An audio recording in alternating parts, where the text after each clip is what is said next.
and welcome to Pop Screen, part of the Geek Show podcast network. We are the Geek Show's podcast dedicated to movies by, starring, or about pop stars. No other podcast covers such a broad range of musical and cinematic genres, from country and western to hip-hop, from documentaries to science fiction. I'm Graham Williamson. I'm a film critic for thegeekshow.co.uk and Horrified magazine, and this week I've been joined by... Ewan Gleadow. Hey, Ewan. So, a question for you listeners. Which band do you think the legendary rock critic Lester Bangs once described as a diseased bunch of motherfuckers, if ever there was one? Was it the Stooges, the New York Dolls, G.G. Allin and the Murder Junkies? No, of course not. It was the Beach Boys, albeit with the caveat that he also said, the miracle is that the Beach Boys have made that disease sound like the literal pink baby flesh of health. That divided personality, the surf-happy innocence and the deep well of trauma behind it, is mined in Bill Pollard's film Love and Mercy, a biopic of Brian Wilson that gives you two Brians for the price of one played by Paul Dano, one by John Cusack. Ewan, had you seen this film before? I had, yes. I watched it years ago, back when I was first getting into the Beach Boys, and I thought that was pretty good. I always thought it was a bit weird that it hasn't sort of made its impact as a huge biopic, because it's really the only Beach Boys film that I'm aware of. Yeah, there were like a few sort of made-for-TV movies that tried to cover the whole group's story, which are not cinematically interesting masterpieces, let's put it that way. But yeah, this is the Beach Boys biopic that, you know, people should go back to. Yeah, definitely. And it's a huge thing for me because this is the episode of Pop Screen about the man who wrote what I think is the greatest song ever written, which is Surf's Up. Really? Yeah, absolutely. Surf's Up. Surf's the best Up. song ever. The greatest song ever written. I thought you were going to say something off of, like, you know, God Only Knows, or... Don't get me wrong, the Pet Sounds stuff is fantastic, but Leonard Bernstein, no less, once confronted Brian Wilson and said that Surf's Up is the greatest piece of music written in the 20th century. I mean, it's definitely up there. If we think about the legacy of the Beach Boys before Pet Sounds, they were a very solid sort of amalgamation of the sort of young teen Beach Boys attire. You know, they had the matching shirt and tie, they had the surfboards, they were, you know. Yeah. And it's all part of the image, but they established that image really well. But I think, yeah, and it's obviously a large part of what I thought of when I thought about the Beach Boys before I was a fan. And when you were sort of diving into their back catalogue and you see there's a song called Surf's Up, you think, oh, I kind of know what this is going to be like. And then you press play and you think, Jesus, what's this?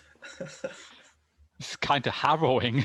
I assume that's the reaction a lot of people had to Pet Sounds on its initial release, just as an album, because that's so far removed from stuff like Surf's Up.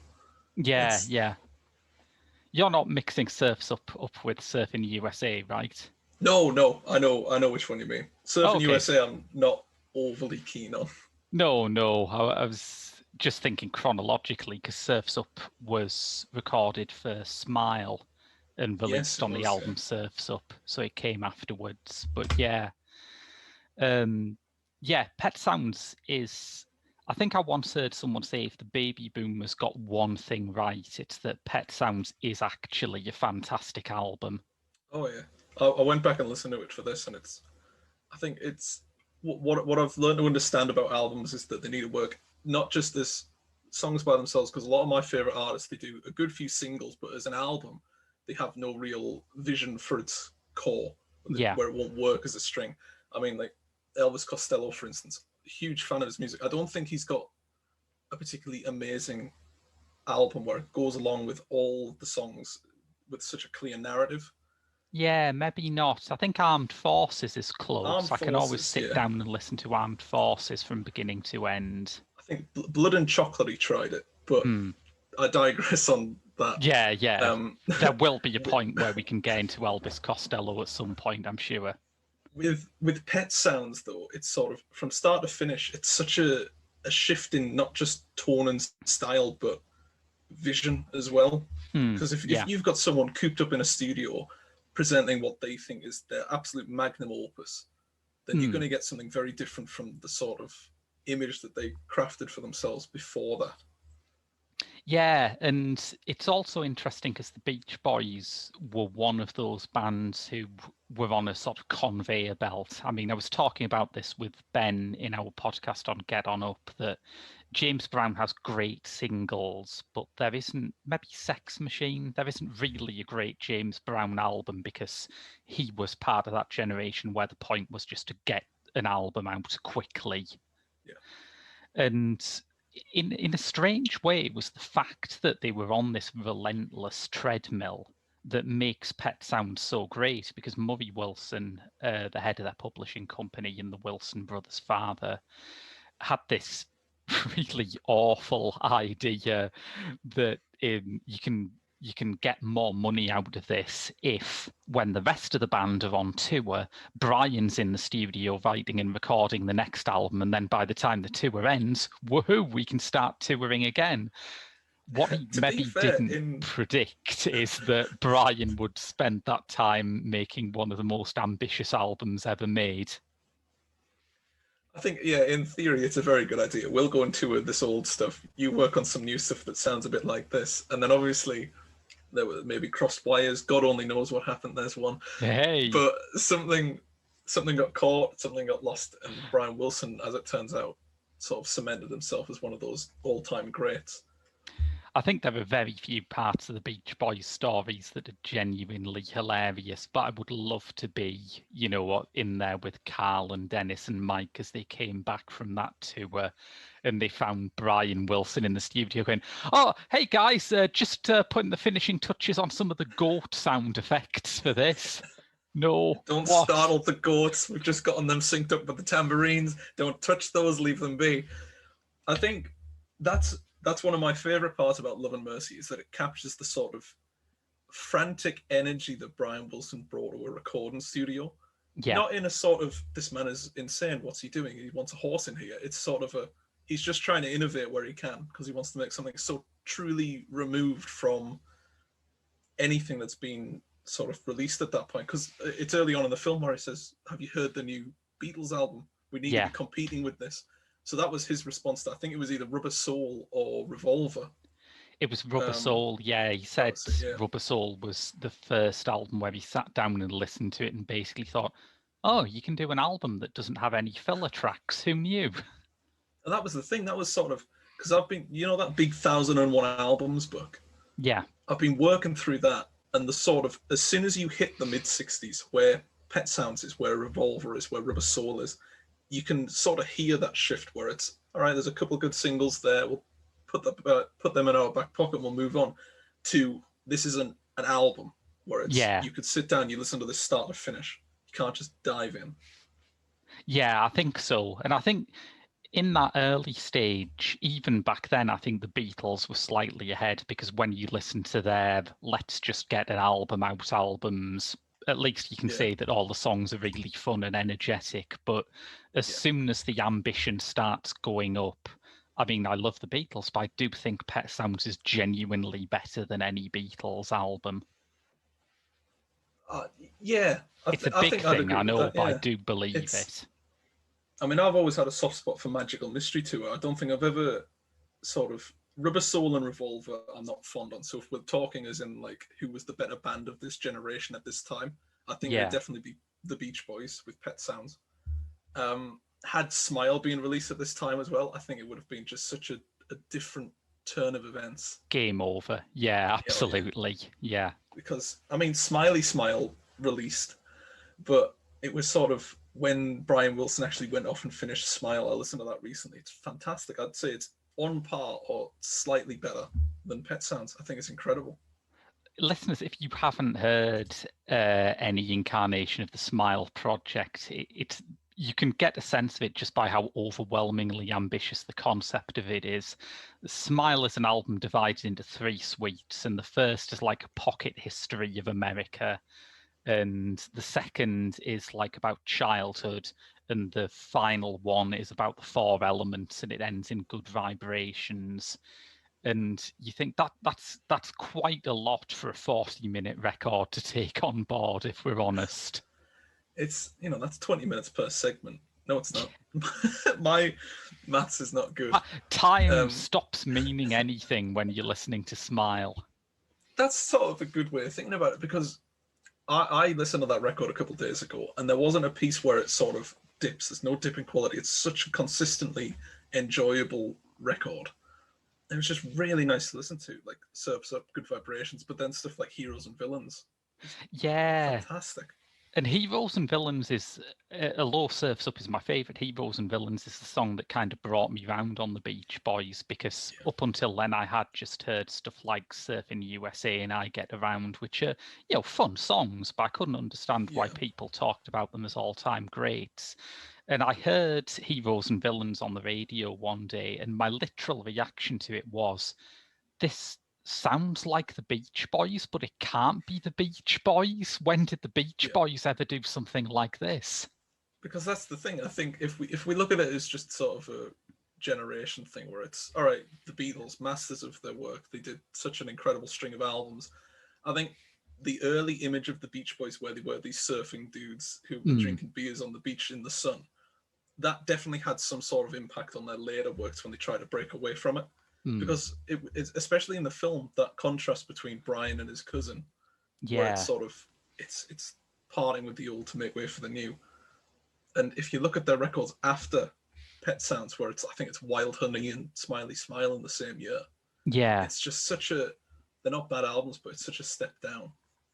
Yeah, the albums they were doing in the late 60s and early 70s have this problem, which I don't think they ever quite overcame, which is that there's a lot of pretty good songs, and then there'll be something that they've obviously salvaged from Smile, and you think, oh God, why can't the rest of the album be like that?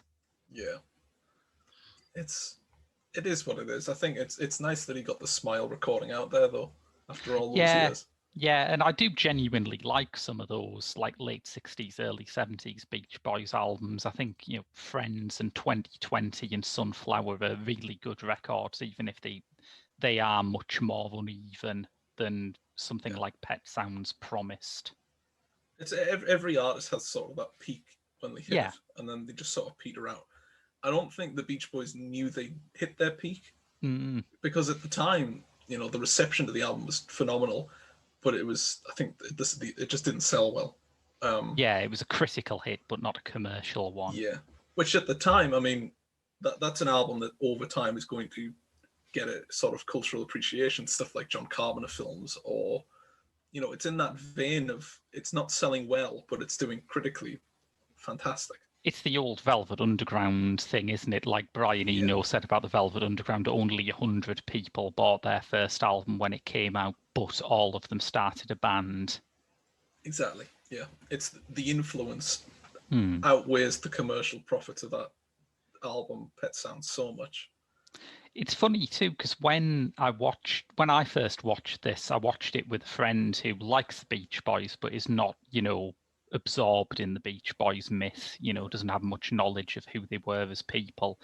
And he found the opening scenes really kind of corny and unbelievable, because he couldn't believe that they were sitting around saying things like, have you heard Rubber Soul? It's the next step up. We've got to beat that. And it's like, no, it really was like that, honestly.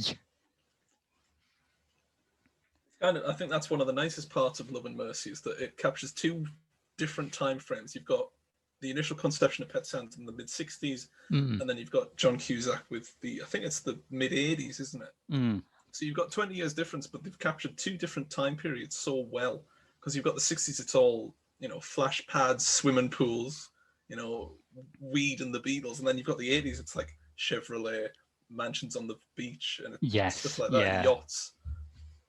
It's very nicely contrast. The stuff you were talking about earlier with Paul Dano's version of Brian in the studio is, I think, the lastingly great part of the film. Yeah. There's a great story about how Bill Paul had captured that and got that kind of sense of creativity going on, that he refused to let his cinematographer, Robert Yeoman, also Wes Anderson's regular cinematographer, he refused to let Yeoman see any of the rehearsals for those scenes. So when he was in the studio, he was just acting like a documentarian, trying to capture what was going on. And I mean, that would add a certain energy to any film, but when you're capturing something as unexpected as Paul Dano as Brian Wilson trying to get dogs to bark in time with some music, that's quite something. It's intentionally erratic, and it really is fantastic. It's when I mean, how do I put this without sounding horrible? I don't tend to like montage scenes in films. Just as a concept, I think it's a very poor way of showing a story. But in Love and Mercy, it's integral that it's shown like this because there's so much to unpack with the Pet Sounds recording. Yeah. And it's the smaller moments where it's the bassist and she goes, "Oh, well, it's going to be out of key. It's not going to be in tune." She just goes, "Just try it, just try it." Yeah, And then it goes back to the recording studio, and it's the little bits like that are so integral to how Love and Mercy stands, not just as a film, but as sort of showing the life of Brian Wilson at this stage. Yeah, and it's one of those things where, I mean, obviously a Brian Wilson biopic had been buzzing around Hollywood for decades before this happened because it's such an irresistible story. I think the first attempt to get it off the ground, there was going to be a version in like the late 80s with William Hurt as Brian. Could have been It's one of the great inevitabilities. There's certain artists that no matter how hard you push back, you will eventually get a biopic of. Yeah, yeah. And I think one of the things that gives Love and Mercy this particular character is in between that early attempt at filming this and the actual making of this film, you had things like the Pet Sound sessions released, where you can actually go through and hear different takes of individual instruments. And I don't think those studio scenes could exist without, it actually being possible to listen to the bass line on Wouldn't It Be Nice and think, yeah, that is in the wrong key. What the hell? It gives that sense of accuracy, and I think that's quite integral to any biopic, but it's sort of, as long as it's entertaining, then most biopics can coast off of a good cast and just sort of core scenes that, will feed into the trailer. I think with Love and Mercy, I don't know, I think I watched the trailer. There's a couple clips of the recording sessions shown. So it's sort of you get to see them do pet sounds. But then it's the detail that's alongside it that makes it work so well. I don't think the recording studio scenes would have worked had it not been for as you said, all the bass lines out of key or he's got dogs in the studio. It's the nice little details like that that are highlighted so well. Yeah, and it means that one of the things I love about it is that it shows you the creative process being actual graft. Most biopics of musicians cannot match up with this, and I'm sure if anyone who wasn't, as Bill Pollard says he was, anyone who wasn't actively obsessed with that Pet Sound session box set was making this, I'm sure we absolutely would have had the sort of standard crap rock biopic thing where Brian Wilson goes, I don't know what to do with the people in my life. Some of them are heroes, some of them are villains, and wait a minute, there's a song in that. Yeah, it's the fact that it's you going can to be like actually see him do take after take of this stuff is great.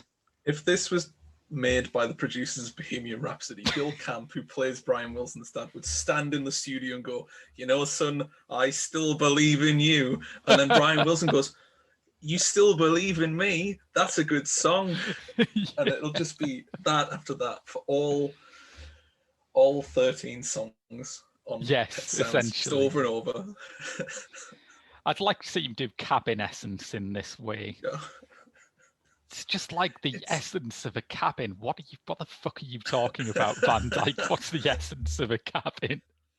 Brian Wilson, allow me to introduce you to my good friend, Sloop John B. And there we go. There's that title, sort of. Hello, Mrs. O'Leary. How's your cow?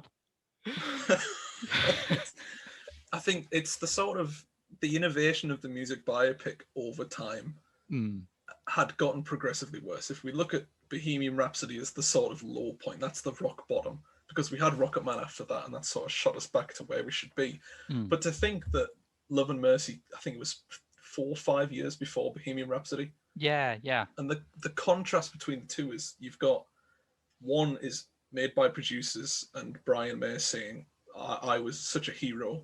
And then on the other hand, you've got two different points in one person's life that contrast so well and are so grounded in using the archival sounds. You've got them using that information that's present to them. And it's not like they're shying away from all the harder stuff because they do show that very well. It just so happens that the best part of that film are the actual Pet Sounds recording and the fallout from it. Yeah, absolutely. Yeah. And, you know, one of the things that happened to rock biopics before this was that they had become this guaranteed Oscar season thing, which whenever something becomes that successful, someone always wants to break the formula. And in this case, one of the people involved in this film as a producer and a co-writer is Oren Moverman, he's directed some of his own films, but he had a screenwriting credit on Todd Haynes' film I'm Not There, which is a very, very, very experimental non-biopic of Bob Dylan. And I think even though this is a much more conventional film than I'm Not There, because I'm not sure there is a less conventional rock biopic than that movie, it still has that insight that Moverman has into the form that is based on pulling it apart and trying to make it not be what it is. Yeah, I think the further people go left of field with biopics especially, the better their chances are of creating something that's going to last. Because if we think of the past couple of years with biopics just in general, do you remember The Front Runner? Oh God, dimly, yeah. Exactly, dimly. No, in 2 more years, everyone's going to think, what was that film? And if you think of the cast of that film, Hugh Jackman, J.K. Simmons, I went to see that on opening day, and I was the only person there. Yeah, it's not a bad film, but it's not an innovative one. And I think with biopics, there's such a safe formula that more people are now questioning, well, why aren't we doing more with this? Like the musical scenes in Rocketman, they were fantastic. Or something like Love and Mercy, where it's contrasting 2 key points in his life. Just small changes like that should just occur naturally, where it's why show progression when you can show 2 points? Bohemian Rhapsody might have worked a lot better if we'd started with the fumblings of Freddie Mercury joining the band and their Live Aid performance. If you're going back and forth like that, I mean, that nothing could save that film. But as just a platform to leap from, I think what Love and Mercy does so well is actually casting 2 very different actors to play Brian Wilson. Yeah, we should talk about them because I had slightly different reactions to them. I think the Paul Dano performance is perfect. It's everything I wanted from this movie. And I really love Paul Dano anyway. I think he's a man with the soul of a poet, and I loved that film he directed a few years back as well. Oh, yes. Yeah, Wildlife. Yeah. So he's who you sort of dream of in this role. Cusack is more of an odd pull, and even on a second viewing, I'm still not sure how I feel about that performance. Yeah, I think I'm a big John Cusack fan. I don't know why, because despite being a big fan of him, I don't think I've ever thoroughly enjoyed him in any film. It's a weird fascination with him, but this is and he did Maps of the Stars with David Cronenberg in the same year. This is like his last hurrah. Yeah. Because after this, he dropped off the map. He did Cell with Samuel L. Jackson. Oh, that's the one where mobile phones make you into zombies, isn't it? It is, yeah, the Stephen King one. But that's like his high-profile stuff gone. Yeah. So I don't know if this was sort of a passion project for him, or it's a weird one because I'm pretty sure it was Dano got a Golden Globe nomination. Yeah. Cusack didn't. So if anything, that just shows the disparity between the two. I don't think it's a bad performance per se, but I just could not stop seeing John Cusack. Whereas with the Paul Dano performance, I found it very easy to see Brian Wilson. I think it's a physical thing as well as sort of a mental thing, where it's how he embodies the role. Because with Pet Sounds being so pivotal, it's easy to imagine Paul Dano. He's got the I don't know what you call it, the Justin Bieber haircut. What you call Yeah. it? The bob. Like he's Yeah. got the look, he's got the polo shirt, he's got all of the, but he's also got the sort of spirit that Brian Wilson brought into that recording studio, where he's trying to innovate. He's fighting against his band and his brothers and his father. Cusack is sort of a more generalized approach to the man is in need of help and can't get it. Yeah. But there's nothing sticks out about his role, but it's solid. It's just occurred to me when you mentioned Maps to the Stars that in Maps to the Stars, John Cusack is essentially playing Dr. Landy, isn't he? Essentially, yeah. I think it's it's strange how much the Beach Boys influenced his career choices in one year. Yeah. But yeah, I think Cusack's a strange one because he's a fine actor. He's really good, and I don't know, he's good in this. I don't think it's so much Paul Dano overshadows him.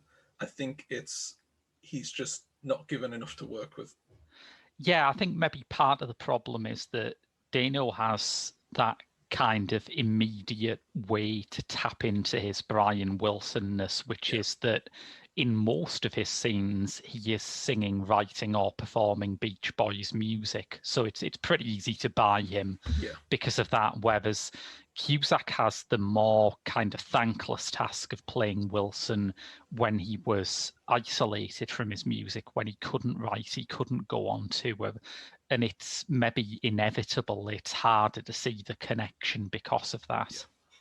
Definitely. I was going to ask that. It was rather, if he's so removed from the actual musical aspect of, a musician, then essentially he is playing a person with problems. I think the benefit Dano has is that he's so embedded in both the music making, but also that breakdown that we see with Cusack. So I think he gets the best of both worlds. He gets to perform Pet Sounds and also sort of coax the flame out of Cusack to give that performance alongside Paul Giamatti and I think it's Elizabeth Banks, isn't it? Elizabeth Banks, who, I've never been a huge fan of Elizabeth Banks, but I think she's really good in this. I'd forgotten how good her performance is. I think it's this and Scrubs. That's the pinnacles. No, she's really good in this. That's a versatile set of two pinnacles, isn't it? Yeah. It's Doctor, Chevrolet employee, the pinnacles. But yeah, I think she has some really good scenes with Giamatti. I remember she brings him some soup and she goes into the house and they just have that sort of stare down. They have that nice Mexican standoff. And it's that sort of, sorry, the more I'm just thinking on what you said there, it's the Cusack's really not a big part of the film. He embodies Brian Wilson. He's there. He has the relationship with Elizabeth Banks' character. He also has a couple of scenes with Giamatti, but really those parts of the film revolve around Elizabeth Banks and Paul Giamatti at war over Brian Wilson rather than about him. I think that's a good point. Yeah, I think Dano has the advantage in that he is the film's hero in the way we traditionally think of a film's hero. He is doing things, he is active, he is pushing the narrative forward. By Wilson's middle age, that is just not happening. You couldn't say that was something he was capable of. So, yeah, you're right. It is Banks as Melissa, and it is Giamatti as Dr. Landy, who are really doing things proactively here. Yeah. And Giamatti's really good in it. I always smile when I see Paul Giamatti in a film. I think he's a really charismatic guy. He's a real treasure. I think it's ever since I saw him in Sideways and Private Life, it's just been he is always a genuine pleasure to watch, and I think he's got such nice range as an actor. Because here he plays someone that's quite contemptible, quite horrible. He's really manipulative and horrible. I mean, if you contrast that with something like Private Life, where he's just a struggling middle-aged man, just sort of wanting a child, he can play a lot, and I don't think he's given the opportunity to go fully with this role. I don't think he ever gets to that point where it's amazing. I think the real Melissa Ledbetter, or Melissa Wilson as she is now, did say we had to tone some of the Dr. Landy stuff down because people just would not have believed that it got that bad, which I guess is an occupational hazard with any film based on a true story. Absolutely, yeah. I think you've got to give a bit and take a bit. I think, especially with the life of Brian Wilson, because there is a lot to unpack with how much influence he had on musicians, but also sort of what led to the creation of Pet Sounds and how that affected its mental state over the past 20 years. I think it's a very hard line to balance where you're flittering back and forth between these two segments. You're going from Cusack and Elizabeth Banks on the boat, and then you're flipping back to the Pet Sounds recording and the impact of that. It's, I don't know, I think that's the biggest issue I've got with the film. It's very good, but I think there's a balance inconsistency at times. It sets itself a tough task, and I think it just about pulls it off. But there were times where you thought you could have done a simpler film. I honestly could have watched Paul Dano running around the studio in a fireman's hat for about 2 hours.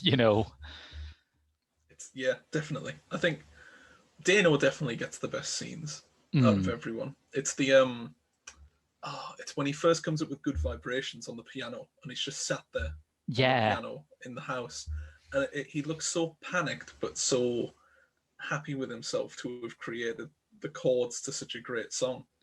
And that's wonderful too, because the first person who hears that is Jake Abel as Mike Love.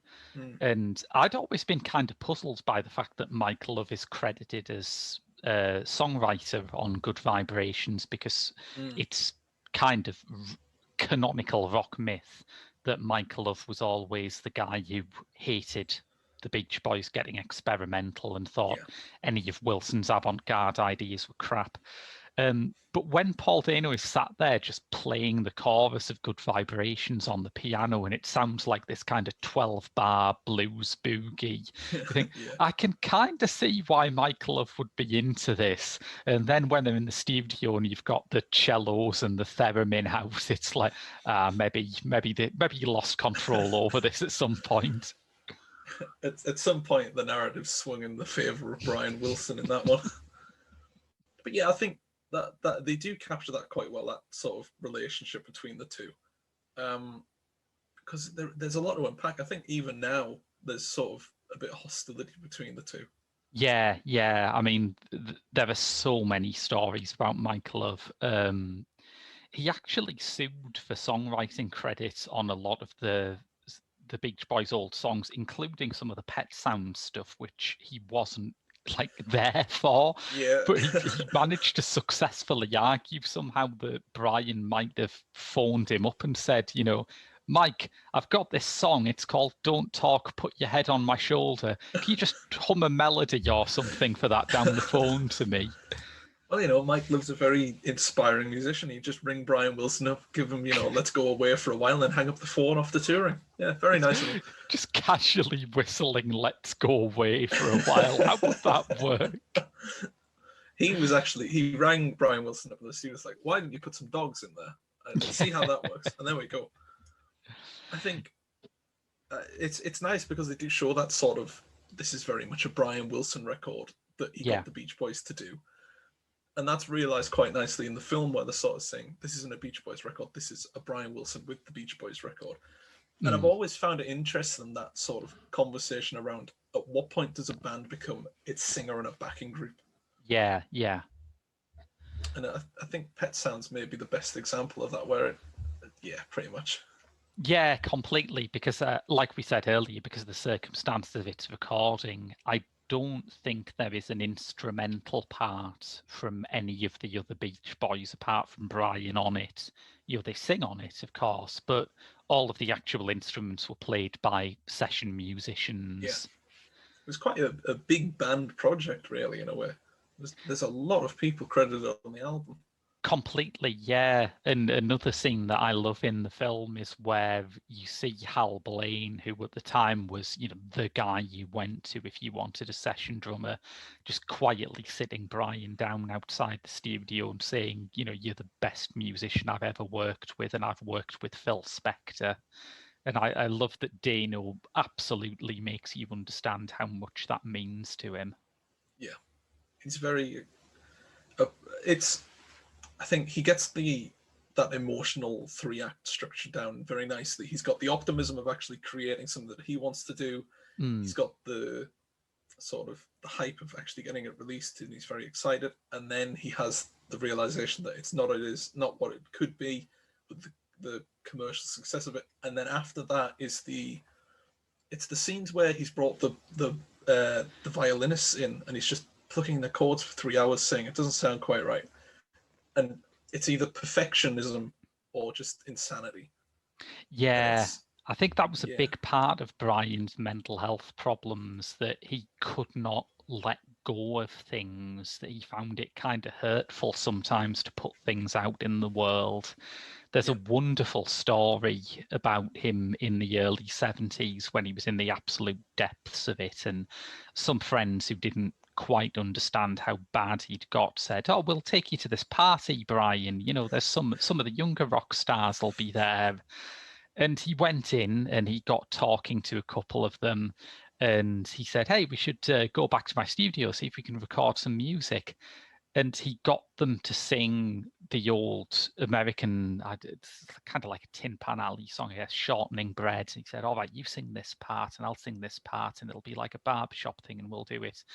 And they sang this one part of the song for a solid hour before one of the younger rock stars said, "All right, this is far too weird for me. We've got to go."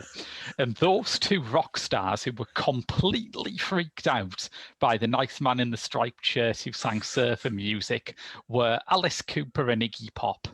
What?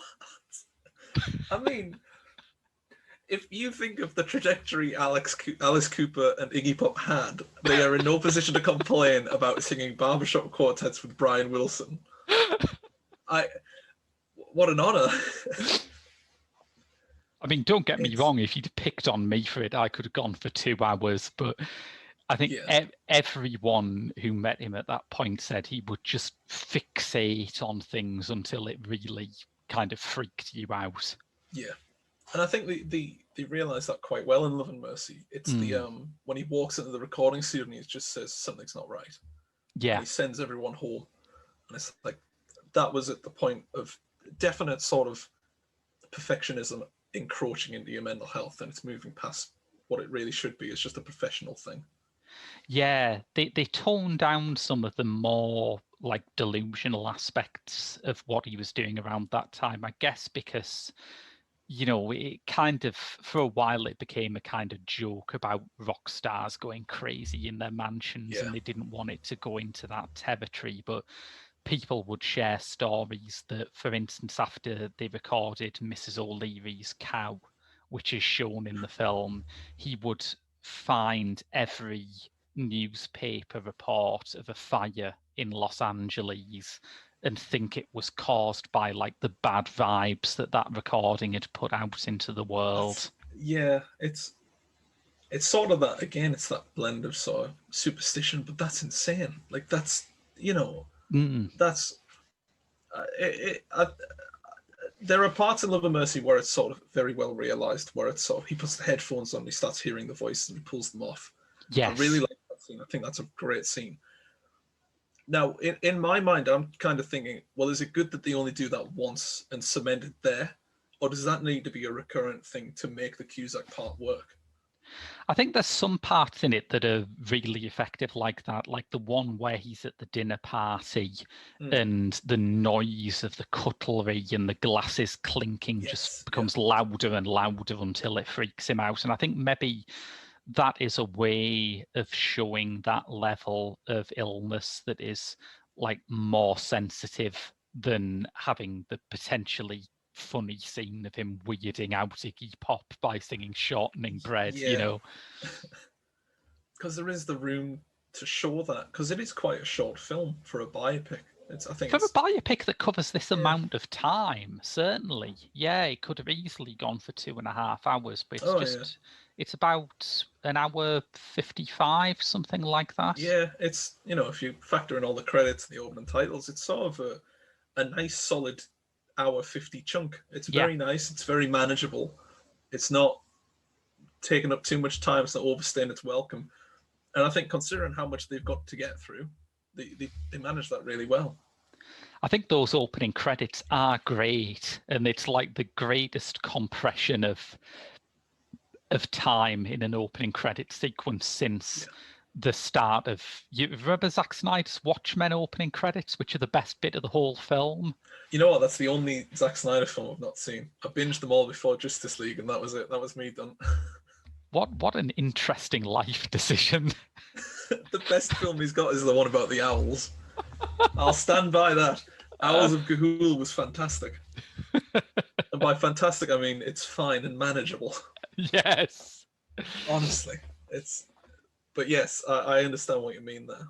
It's I think it's a good idea doing that, because I think you maybe can't recreate the world of an instant chart success in the 60s now without it looking really corny, because the music industry back then was corny. It was kind of a naive situation where you just put stuff out and it either sank like a stone or became an overnight hit. And you can't get a generation who were raised on music as being something that goes viral to really accept that kind of simplicity, maybe. That's the thing, yeah. I think, especially with the whole corny sort of atmosphere of the opening credits and everything, I think that's sort of a byproduct of how we've reappraised the 60s, especially through other films.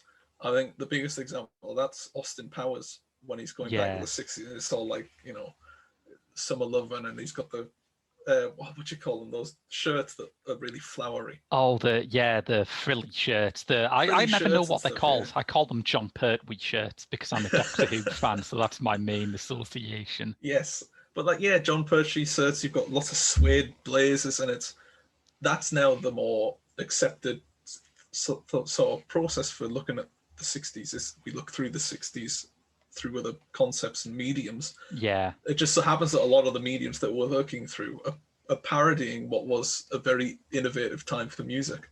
Completely, yeah. I think obviously every era becomes more interesting the more you look at it, if only because you find out more stuff. But it does kind of bother me that as soon as the 60s generation grew up enough to have some serious buying power, you started to see things like Forrest Gump that were all, weren't the 60s a time of innocence and hope and optimism? Also some sort of war going on over here. Didn't really think much about that. But anyway.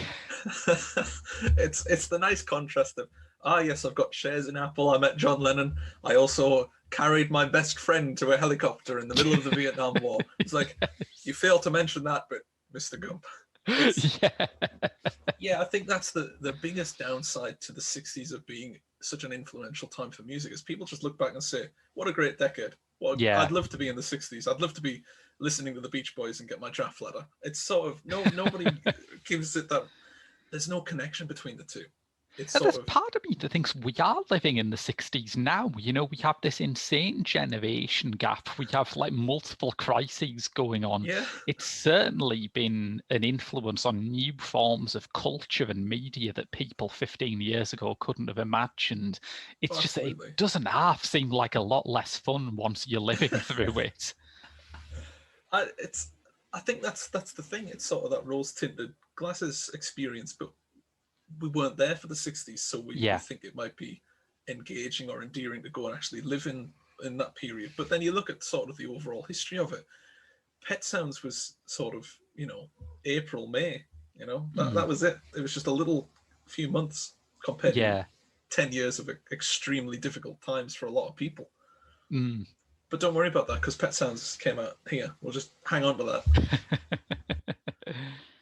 Yeah, I do think it's such a strange contrast. And I think, 40 years from now, we might look back and think the music that's coming out now is, I'd love to be back then, but it contrasts with horrible times. I'm sure they will, yeah, and I'm sure there's a part of it that I don't want to say something as glib as Horrible Times produce great music, but there is at least more to sing about. When people are just satisfied, it's hard to really come up with something that's going to lodge in the public's head and really mean something and stay with them. Oh, definitely. Because if we think about the post-60s period as well, the amount of art that's been influenced by the Vietnam War or Richard Nixon and all the horrible political tensions at the time, so much out there that we wouldn't have had if it weren't for horrible people and horrible Yeah, moments. absolutely. Yeah. And I think it's telling that this is, as we say, directed by Bill Pollard, who's normally a producer. And when you look Yeah. at his production credits, I mean, there's a few things that are quite pop screen friendly there. That he produced American Utopia recently. But a lot of it's stuff like Brokeback Mountain, 12 Years a Slave, The Tree of Life. You know, he doesn't do fluffy nostalgia pieces. He's not that guy. Which I think that makes it all the more interesting that he directed a film so seeped it. Actually, I'll give Love and Mercy credit. It's not seeped in nostalgia for the generation. It doesn't exactly engage with the whole period. You've got a few Mm, Beatles references there. You've got the hippie movement here.